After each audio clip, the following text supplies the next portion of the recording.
Good afternoon. Welcome to the Tudor Cottage Diaries. These are my diaries and my name is Heidi. And you are very welcome here.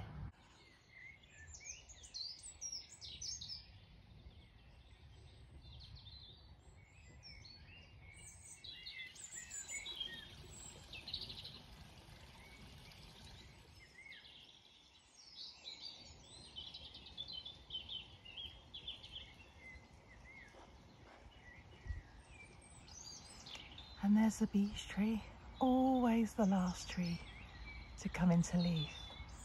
But if you look closely, they are starting to come out. The job that I'm planning to do this week is to pull the majority of the honesty plants out. They are starting to set seed. Let me give you a closer look. So here are the seeds, very infant at the moment, but these are going to be deadly if we release all of these seeds from all of these honesty plants into this garden.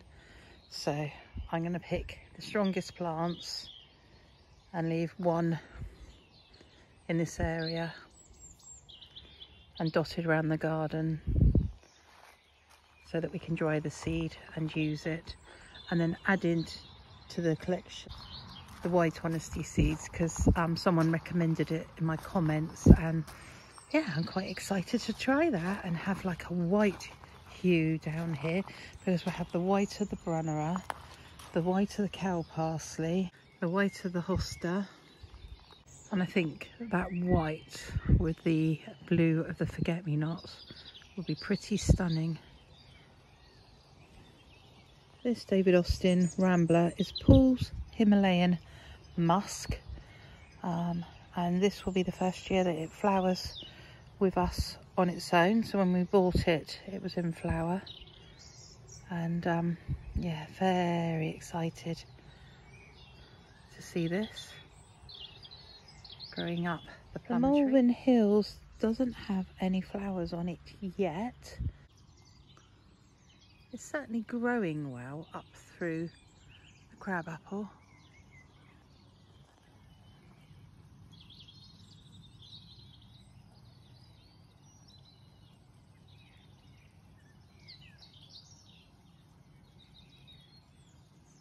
I have completely forgotten what this plant is.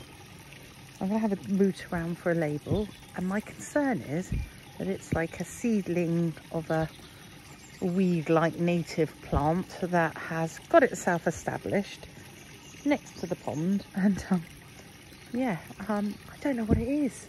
My brain has blocked out what it could be, so I'm just going to go and have a bit of research on it. Well, that's typical.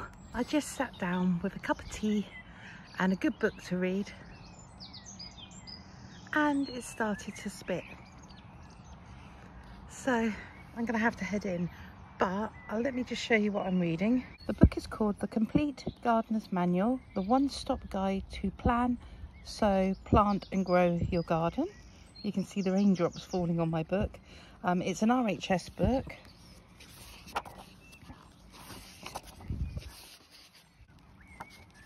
It is an absolute amazing book. My brother bought me this for Christmas this year, and I find myself drawn to it frequently when I want to know something about the plants, or have a look up a pest or a disease, or find out what I can put in a shady area or a sunny area.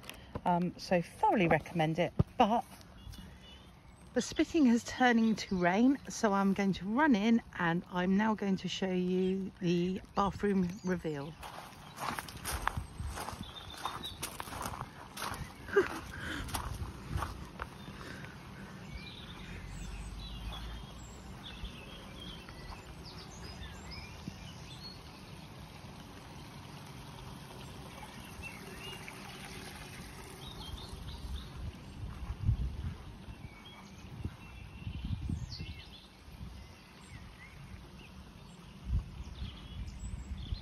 I don't think the rain's setting in for the rest of the day, but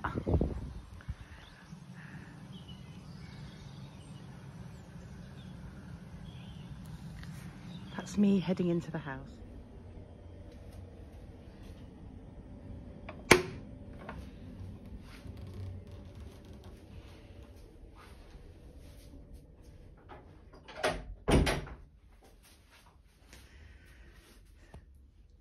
So the bathroom is 90% done.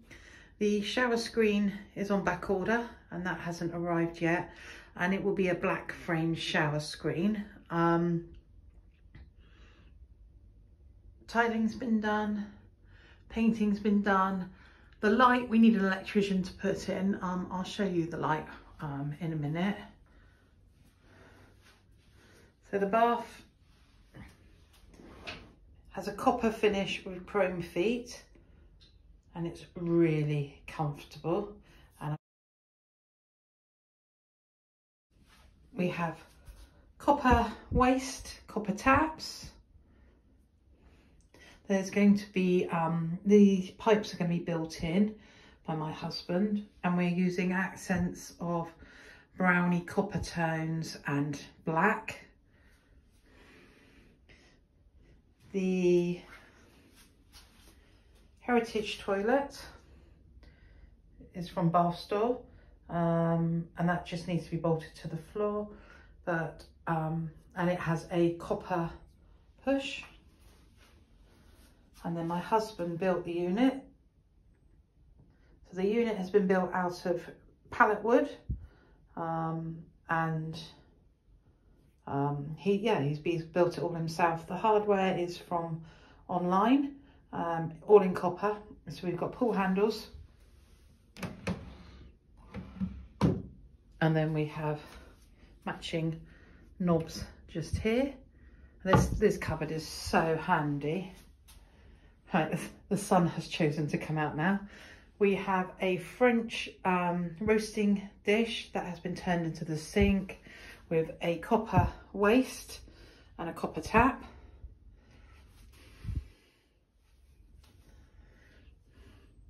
Hello. We have a round copper mirror with a leather strap onto a old vintage hook for the bathroom mirror. Then metal storage containers that currently have the hand soap in them and our toothbrushes. I have some enamel reproduction signage on the wall. We'll get new hooks for the bathrobes in due course. We're just waiting for a light pull here, so I've just coloured the ends in to match the wall.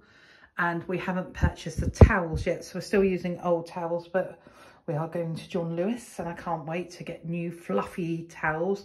We're going to have bath sheets, so a bath sheet each, and a matching hand towel that we can leave out for washing hands. We've got some more metal signage. You have to pause it to read it, but we thought putting it there would give guests, something to read while they're on the toilet. We picked up this really good toilet roll holder from a vintage antique place, and it's a place a penny in the slot, then pull the knob, and it's a London town, and we painted that black with the copper highlights. The patches you can see here is where we just touched up the paint, and then we have two different styles of pull here in copper, which are really, really good. We have an extractor fan to fit. The tiles that I grouted in the last video are all there. And then, like I say, the accents are here. Actually, it smells gorgeous in here because I've currently got the black collection of blood orange, which absolutely smells gorgeous. You saw me purchase this on an earlier video, and we've just added copper to the lid. We don't like this window, so this window doesn't match the cottage at all, and it will be replaced at a later date, and it certainly wouldn't have this kind of modern obscure glass in it. But what we've done in the meantime is David has sprayed copper onto what was aluminium, I believe, hardware on the window. We're not going to bother with a blind because we don't, no one can walk past. We're not overlooked by anyone. Yeah. So Absolutely love the smallest room in the house. We plan to, here we have a tool unit. It's currently in my office, and it is made of oak, and it's for storing CDs, but I store crystals in it. And it's coming in here, should fit in here, and then we can put our wine glasses on it where we relax and have a bath. But hey, yeah, the bathroom is finished. Well, I've just spent the morning in a few thrift shops, and I've managed to get myself a brown belt, because I've been after a brown belt for a really long time, and that was £6, and it is leather and it's really good quality. I am going to do a little project with this afternoon, because I needed something to collect the eggs in. Now this is modern, but I'm going to get rid of the sign writing on it, sand all this down, add some string to the handle, and that's what I'm going to collect my eggs in. I've got these old cotton holders, cotton reel holders. These were £6 each, which is quite a lot of money, but they are old and a bit of a curio. And then the last thing I got was this brooch. And the reason I've got this brooch is to add to my friend's birthday present. Where the ribbons join, I add brooches just to make the present that little bit more special. And if they want to keep the brooch or to hand it on. And that was £4.95, and that is really pretty. So that's the things I've bought today, thrifting. So I'm going to start my upcycle now with, I'm going to sand this little baby, add the string to it, and then I'm going to maybe paint it, and then I'm going to redo the sign writing. And then that's me to collect my eggs in the morning in.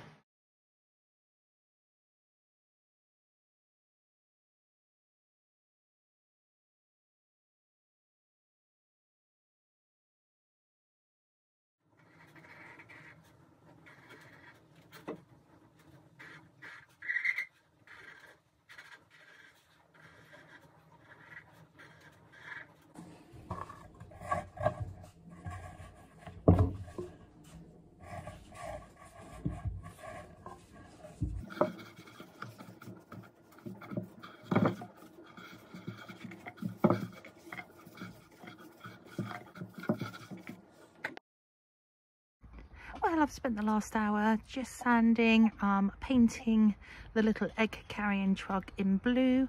I've added the string to the top, and this is baker's string. I've added the stickers from my egg boxes to the side and 2 little pom-poms, and I'm now just about to collect the eggs for my girls. So I've got this afternoon's cachet of eggs in my little egg carrier. The reason why I wanted an egg carrier is I normally get it in a Tupperware container, and they end up sitting on the side in a Tupperware container until I'm ready to wash them. And this way I think they look more aesthetically pleasing in the kitchen.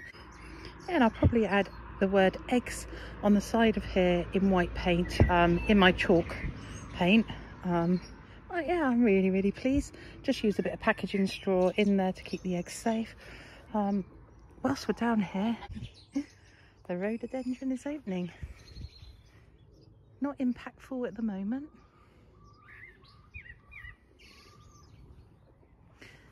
We've got a beautiful Wigelia out here.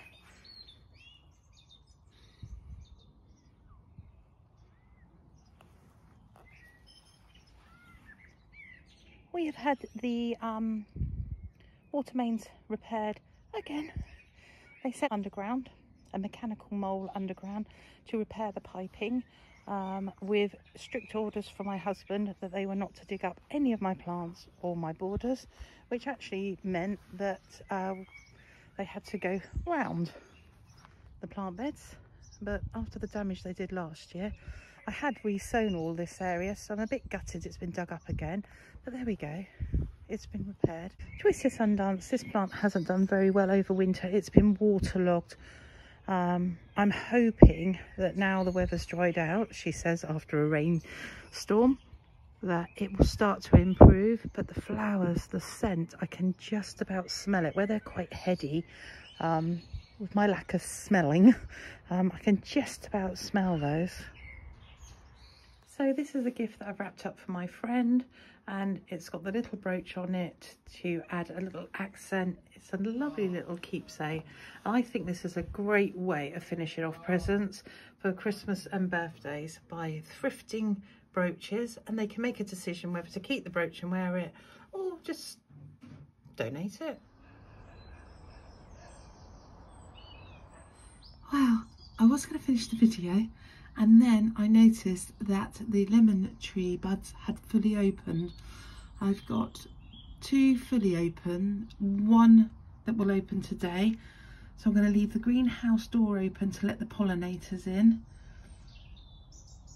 Hopefully their scent will entice them in, because I really want lemons for my drinks today. I bought a bottle of Pimm's ready. Return of the sun. I'm just about to upload the video and I can see deer in the back paddock. I don't know if you can pick them up.